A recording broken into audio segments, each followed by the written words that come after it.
कभी सोचा है कि आज की बड़ी बड़ी लीडरशिप प्रॉब्लम्स का हल हजारों साल पहले लिखे एक महाकाव्य में छिपा हो सकता है? जी हां, आज हम रामायण से मैनेजमेंट और लीडरशिप के कुछ ऐसे ही सबक समझेंगे जो आज भी उतने ही सच हैं।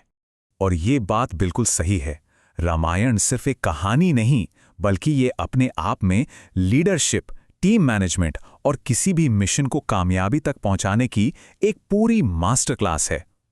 तो चलिए इस प्राचीन ज्ञान के खजाने में थोड़ा और गहरा उतरते हैं और देखते हैं कि हम क्या सीख सकते हैं। आज हम एक सफर पर निकलने वाले हैं।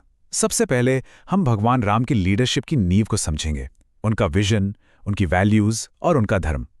फिर हम देखेंगे कि उन्होंने कैसे एक जबरदस्त टीम बनाई और मुश्किल समय में अपनी इमोशनल इंटेलिजेंस का इस्तेमाल किया। और आखिर में हम इस ज्ञान से आज के लिए कुछ प्रैक्टिकल लेसन्स लेंगे। तो चलिए शुरू करते हैं उन बेसिक प्रिंसिपल से जिन्होंने भगवान राम की हर फैसले को गाइड किया और उन्हें एक आइडियल लीडर बनाया। देखिए, राम की लीडरशिप को समझने की चाबी धर्म शब्द में है। इसका मतलब सिर्फ पूजा पाठ नहीं है, बल्कि सही काम करने का एक पक्का इरादा है, खासकर तब जब आसान रास्ता गलत हो। जरा सोचिए, एक सीईओ है जिसे फायदे और सही काम करने के बीच चुनना है। बस यही धर्म का मॉडर्न टेस्ट है। और पता है, यही उनकी लीडरशिप का सेंटर पॉइंट था। उनके लिए लीडरशिप का मतलब पावर नहीं, बल्कि सर्विस था। लोगों की भलाई ही उनका सबसे बड़ा और एकमात्र लक्ष्य था।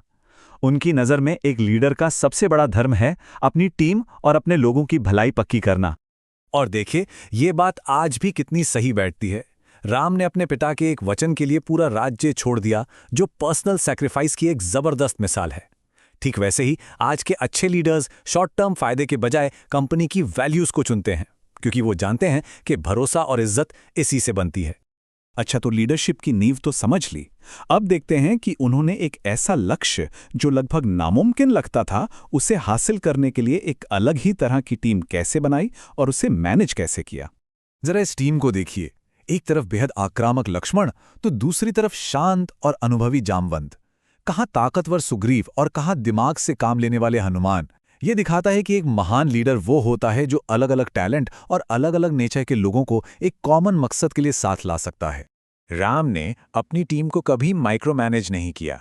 उन्होंने सबसे मुश्किल काम हनुमान को सौंपा, मतलब उन पर पूरा भरोसा दिखाया। उन्होंने हर किसी के छोटे बड़े काम की तारीफ की और हमेशा ये याद दिलाया कि जीत किसी एक की नहीं, बल्कि पूरी टीम की होगी।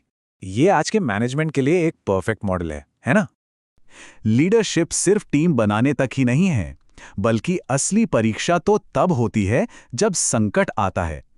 तो चलिए अब लीडरशिप के एक और जरूरी पहलू पर चलते हैं, मुश्किल हालात में इमोशनल मजबूती।